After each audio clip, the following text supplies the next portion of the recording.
Hi friends, welcome to my channel. இன்றைக்கி நம்ம சேனலில் சிக்கன் வச்சு சில்லி சிக்கன் எப்படி செய்கிறதுன்னு பார்ப்போம். குடமிளகாய் எல்லாம் போட்டு சாஸெல்லாம் ஊற்றி நம்ம செஞ்சுருக்கோம். அது எப்படி செஞ்சுருக்கோம்னு வாங்க வீடியோக்குள்ளே போய் பார்ப்போம். ரொம்ப ஈஸி தாங்க. சிக்கன் 65 செய்கிற மாதிரி செஞ்சுட்டு நம்ம அதில் இந்த குடமிளகாய் பெரிய வெங்காயம்லாம் நல்லா கட் பண்ணி நம்ம போட்டு செய்ய போகிறோம். அதுக்கு ஃபஸ்ட்டு ஒரு பாத்திரத்தில், அகலமான பாத்திரத்தில் கார்ன்ஃப்ளவர் மாவு எடுத்துக்கணும். கார்ன்ஃப்ளவர் மாவு எடுத்துகிட்டு அதில் ஒரு முட்டையை உடைச்சி ஊற்றிட்டு கொஞ்சம் மஞ்சத்தூள், கொஞ்சம் மிளகாத்தூள், காரத்துக்கு தகுந்த மாதிரி போட்டுக்கோங்க. நம்ம எவ்வளோ கிலோ எடுத்துருக்கோமோ அரை கிலோ 1 கிலோ அதுக்கு தகுந்த மாதிரி போட்டுக்கோங்க. நான் அன்றைக்கி 2லேருந்து 3 ஸ்பூன் போட்டிருக்கேன். நான் 1 கிலோக்கிட்ட எடுத்திருக்கேன், அதனால் கூடவே போட்டிருக்கேன். அதுக்கப்புறம் அதில் கொஞ்சம் இஞ்சி பூண்டு பேஸ்ட்டு, தயிர் ஒரு 2-3 ஸ்பூன் தயிர், ஒரு 1/4 கப் அளவு தயிரும் சேர்த்து இஞ்சி பூண்டு பேஸ்ட்டும் போட்டுட்டு கொஞ்சம் மஞ்சத்தூள் போட்டிருக்கேன். அதையும் போட்டுட்டு நம்ம இதை எல்லாத்தையும் தேவையான அளவு உப்பும் போட்டுறணும். உப்பும் போட்டுட்டு நம்ம நல்லா மிக்ஸ் பண்ணிக்கணும். கார்ன்ஃப்ளவர் மாவு கம்மியாக இருந்தது அப்படின்னா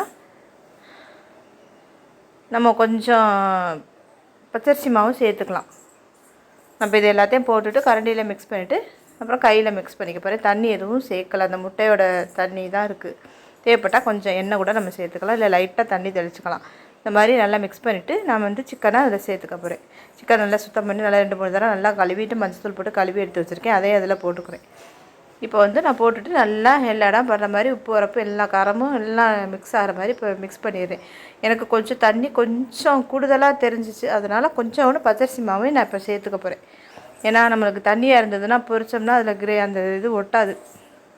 நம்ம இப்போ சேர்த்துருக்க பேஸ்ட்டெல்லாம் நம்ம சிக்கனில் ஒட்டி வந்தால் தான் நம்மளுக்கு பொரிக்கும் போது நல்லா கிறிஸ்பியாக இருக்கும். ஸோ இப்போ எனக்கு கொஞ்சம் தண்ணி இருக்க மாதிரி தெரியுது பாருங்கள். இதனால் நான் இப்போ ஒரு 1-1.5 2 ஸ்பூன் அளவுக்கிட்ட நான் கொஞ்சம் பச்சரிசி மாவு சேர்த்துக்கிறேன்.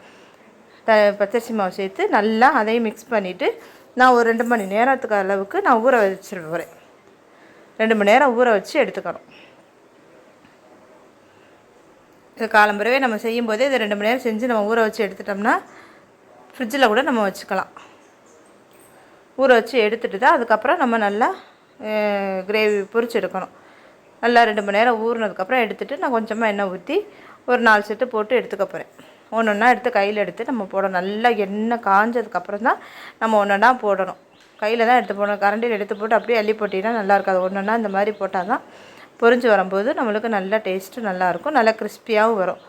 நல்லா பொரித்து போட்டுட்டு இதை போட்டதுக்கப்புறம் நம்ம அடுப்பை மீடியம் ஃப்ளேமில் கூட வச்சுக்கலாம். ஆனால் நல்லா எண்ணெய் காஞ்சி இருக்கும்போது போட்டால் தான் இந்த இது நல்லா பொரிஞ்சு வரும். 65 கண்டிப்பாக தயிர், இஞ்சி பூண்டு பேஸ்ட்டு, தயிர் இல்லாத பட்சத்தில் எலுமிச்சம்பழம் கூட சேர்த்துக்கோங்க. அது மாதிரி காரமும் கொஞ்சம் ரொம்ப கம்மியாக இருந்தாலும் நல்லா இருக்காது. கொஞ்சம் லேசாக கொஞ்சம் கூட இருந்தால் நல்லது தான். ஏன்னா நம்ம இதில் சாஸெல்லாம் ஊற்றுவோம். அப்போதைக்கு இப்போ காரம் ரொம்ப இல்லைன்னா ஒரு மாதிரி ஆகிடும், அது ரொம்ப சப்புன்னு இருக்கும் மாதிரி இருக்கும். இந்த மாதிரி நல்லா பொரிச்சிட்டு நம்ம எடுத்துக்க வேண்டியதான். நல்லா பொரிச்சதுக்கப்புறம் நம்ம எடுத்துடணும். இதே மாதிரி நான் 2-3 பேஜ் போட்டுட்டு நான் காமிக்கிறேன். இந்த மாதிரி வடிதட்டில் எண்ணெய் இல்லாமல் நம்ம எடுத்துக்கலாம். எடுத்துகிட்டு அடுத்த சட்டையை நம்ம போட்டுக்கணும். இந்த மாதிரி நல்லா பொரிஞ்சு வந்துடணும். நம்ம அதுக்கப்புறம் அடுப்பில் போட தான் போகிறோம். இருந்தாலும் நல்லா பொரிஞ்சு நம்ம சாப்பிட்ற ஸ்டேஜுக்கு நம்ம போய் எடுத்து சாப்பிட்ற மாதிரி இருக்கணும்.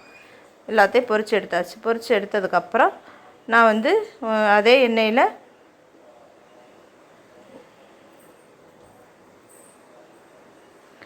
கொஞ்சம் பெரிய வெங்காயம் எல்லாத்தையும் இந்த பொரித்து எடுத்துருக்கேன். வீடியோ இந்த இடத்துல மாறி வந்துருச்சுன்னு நினைக்கிறேன். பெரிய வெங்காயத்தை போட்டுட்டு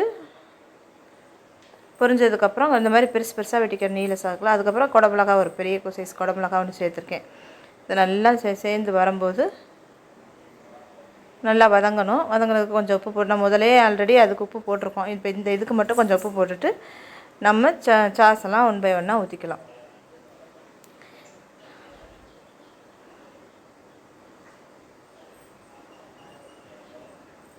கொஞ்சோண்டு மிளகாத்தூள் போட்டிருக்கேன். அதில் எனக்கு மிளகாய் காரம் கொஞ்சம் பத்தாதோடு நினைக்கிறது தோணுச்சு, அதனால் கொஞ்சமாக போட்டிருக்கேன். இப்போ கொஞ்சம் சாஸ்லாம் ஊற்றிக்கலாம். சில்லி சாஸு,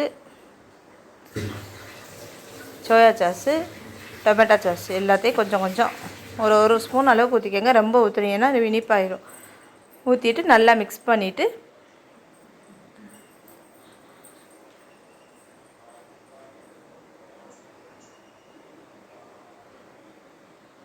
டொமேட்டோ சாஸ்லாம் ஊற்றிட்டு எல்லாத்தையும் நல்லா மிக்ஸ் பண்ணிவிட்டு நம்ம பொரிச்சு வச்சுருக்கிற சிக்கனை நம்ம இதில் சேர்த்துக்க வேண்டியதுதான். சிக்கனை சேர்த்துட்டு நம்ம நல்லா மிக்ஸ் பண்ணிக்கணும். மிக்ஸ் பண்ணி ஒரு 5 நிமிஷம் அடுப்பில் போட்டுட்டு நம்ம இறக்க வேண்டியதுதான். அவ்வளோதாங்க. நல்லா அந்த மாதிரி வந்ததுக்கப்புறம் நான் அந்த வறுத்து வச்சுருக்க சிக்கனை ஃபுல்லாக அதில் சேர்த்துக்க போகிறேன்.